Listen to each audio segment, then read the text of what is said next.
Well, hello there. Welcome back to the Straight A Nursing Podcast. I'm Nurse Mo. I'm really happy that you're here hanging out with me today. And today I'm really excited because we're kicking off our special Say Yes to Success mini-series that we created in partnership with ATI. This is a mini episode, number 1 of 5 episodes, where we dive into a success-related topic for new and continuing nursing students. This whole series is graciously sponsored by ATI. They're the makers of the TEAS exam and in-depth resources that prepare students for NCLEX and the world of nursing.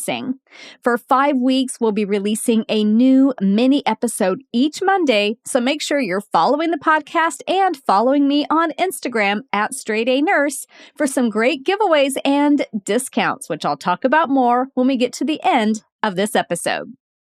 So this episode is all about a really big culture shock for nursing students, and that is the constant scrutiny that you are under and all the times that you get feedback that might not have been what you wanted to hear or receive. And how do we accept that feedback without it blowing our confidence? So we have midterm exams, we have quizzes multiple times a week, we have skills lab, skills check-offs, we have clinical, sim lab, exit exams, all of these things, projects and papers, all of these things are going to be opportunities for your instructors to give you feedback. And when it's not what we want to hear, it can be kind of hard at first, right?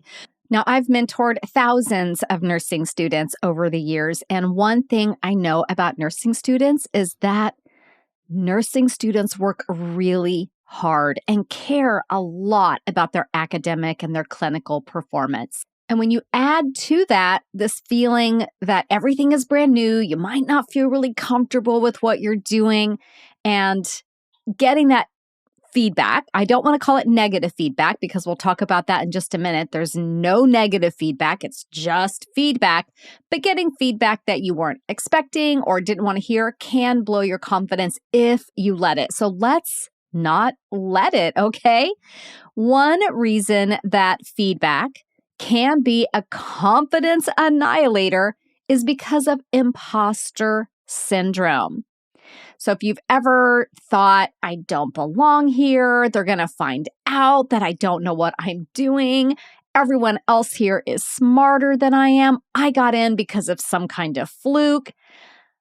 If you're thinking those kinds of thoughts, these are signs that you are dealing with some imposter syndrome, my friend. And I want you to know, very first thing, these thoughts are totally false, but they feel very real to you. And when you have this untrue belief that you don't belong in nursing school, when you get feedback that is not what you wanted to hear, this reinforces that false belief and makes that feeling of inadequacy or I don't belong here-ness, it makes all of that even more pronounced. So let's first reframe how we respond to feedback so that you can view it in the right context. So I alluded to this a moment ago. I want to stop talking about feedback being positive or feedback being negative. I want you to just start thinking of it as just feedback, okay? Not good, not bad, not positive, not negative. It's just feedback. Sometimes it's reinforcing what you want to believe about yourself or what you want to hear. And other times it's not what you necessarily want to hear, but it might be what you need to hear. And taken in the right context, all feedback is beneficial. And I would probably venture to say the feedback that's a little harder to hear is probably the most beneficial of all. So think of it this way.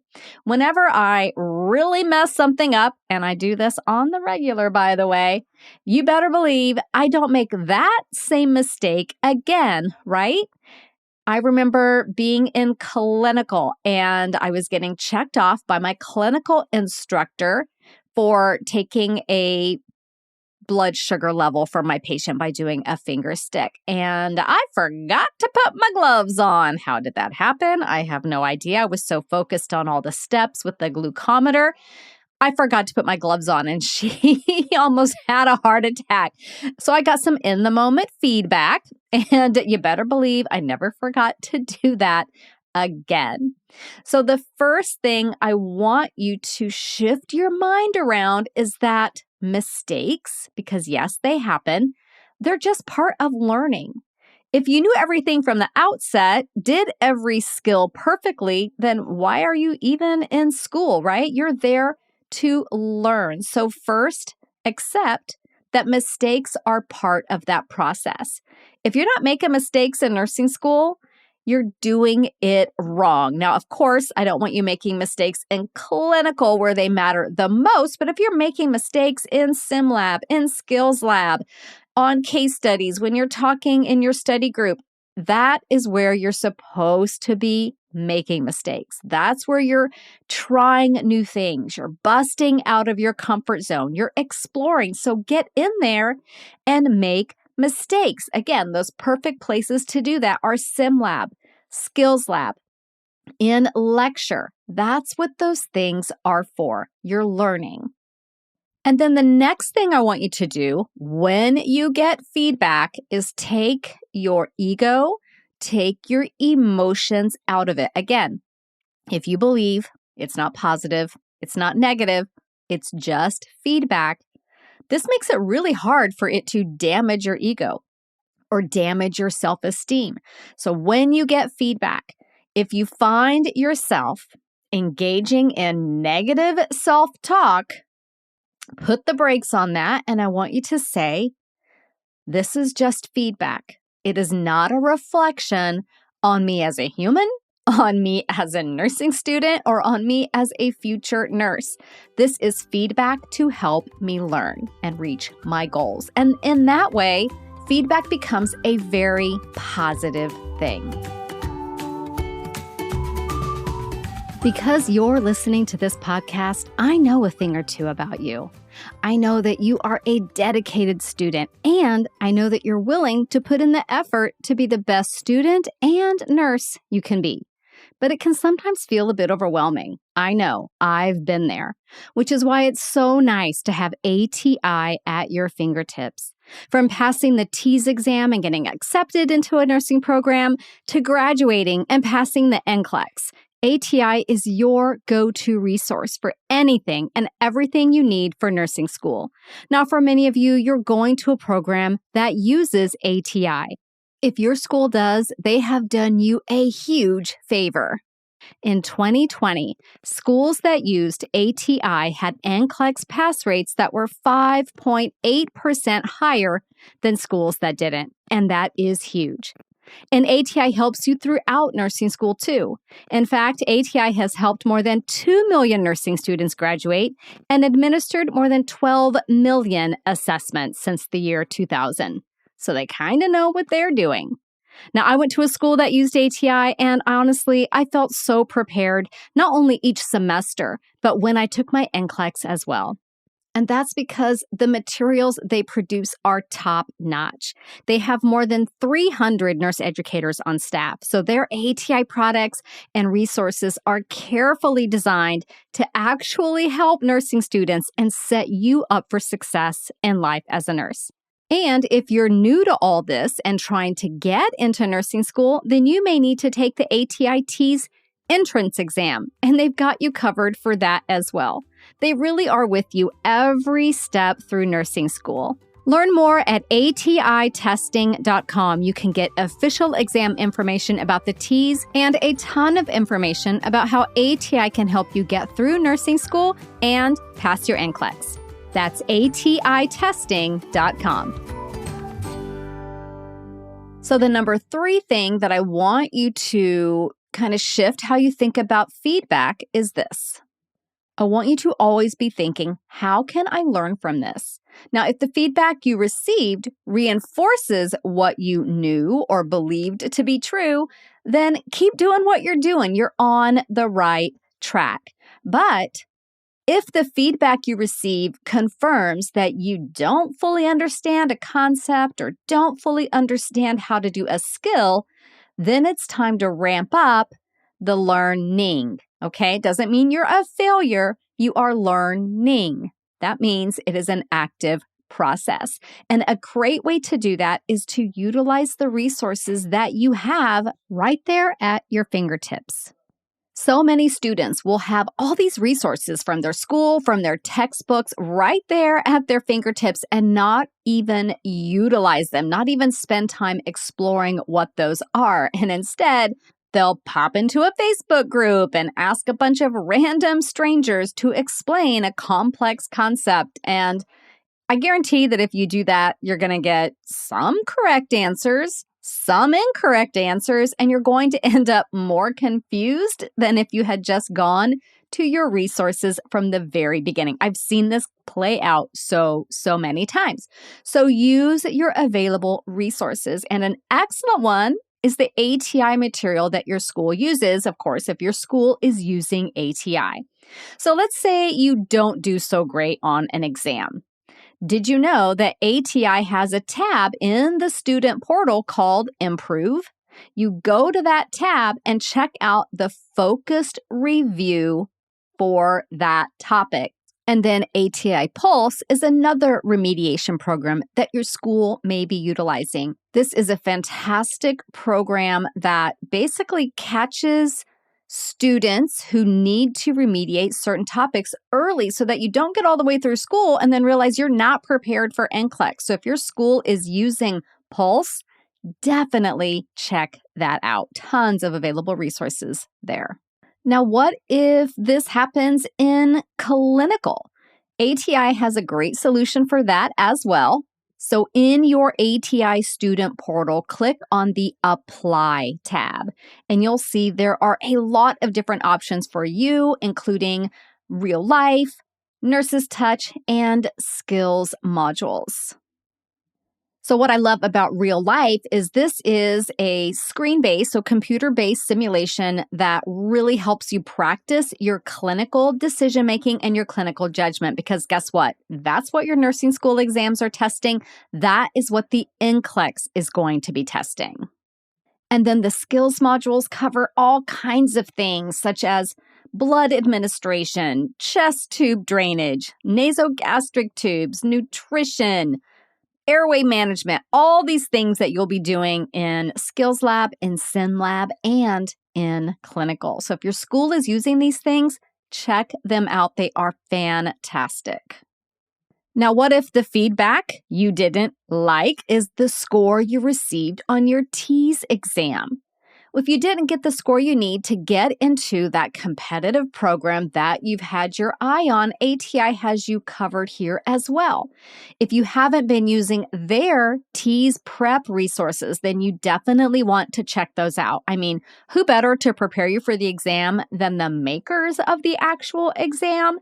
Some rando on Etsy doesn't know how the test is designed, especially now that it's been updated. So you need to go to the source. Now, some other things you can do to be a better candidate for nursing school is to look at the admissions criteria and look objectively at where you fell short. That is another type of feedback, right? So was it your GPA? Was it your TEAS exam? Was it something else? Can you improve on those things and apply again? Again, I'm not saying the feedback was negative.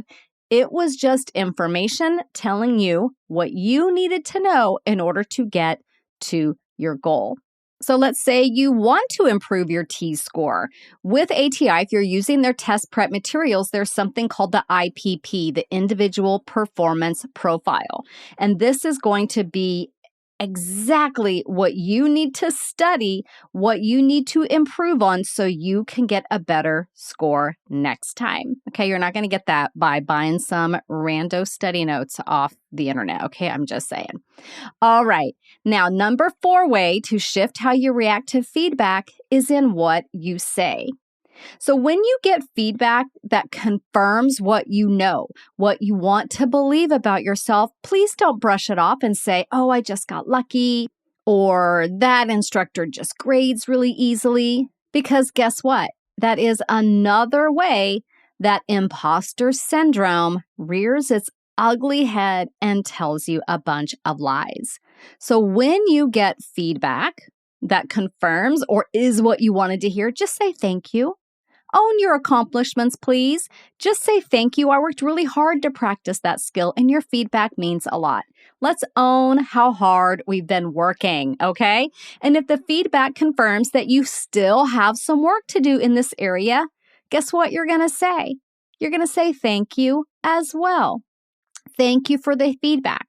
This will help me focus on what I need to learn or what I need to study to really understand this concept. Don't get defensive. Don't make excuses. Just say thank you and focus on how this feedback will help you be a better nursing student and a better nurse. I always think of that type of feedback as a gift. Someone has taken the time to tell me exactly what to do to be even more amazing. So that's how I view that type of feedback. And then the fifth thing I want you to do to kind of reframe how you look at feedback is basically think of it in a different way. I don't want you to see the word fail and think failure. I want you to see the word fail, or, if somebody says you failed your skills checkoff, right? They've used that word fail. Don't think of it as you're a failure. Think of it as first attempt in learning. FAIL. First attempt in learning. And that's all that is. If you're not struggling in nursing school kind of on the regular, you're not pushing your boundaries. You're not transforming into a totally different person. So accept that there will be some first attempts and be okay with that. So again, I want to thank ATI for their generous sponsorship of this episode and for generously offering a discount for my listeners, plus providing some comprehensive study packages for free in a giveaway. So for details on how to enter and to enter into that giveaway, go to my Instagram at Straight A Nurse and find my post, and I promise I'll make it super colorful so it stands out. Find my post with the words, "Enter here to win ATI giveaway number 1. And all you need to do is comment there with the approximate date of your TEAS exam, and you'll be entered into that giveaway. I'll take entries through November 22nd, 2022 at 8 a.m., and then I'll announce the winner an hour later at 9 a.m.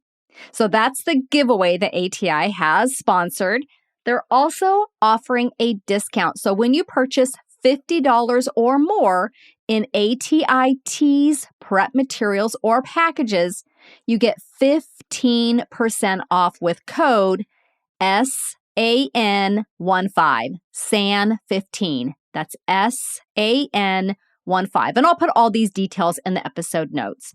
So go to atitesting.com to explore all the ways ATI can help you get into nursing school, through nursing school, and past your NCLEX. Go to atitesting.com.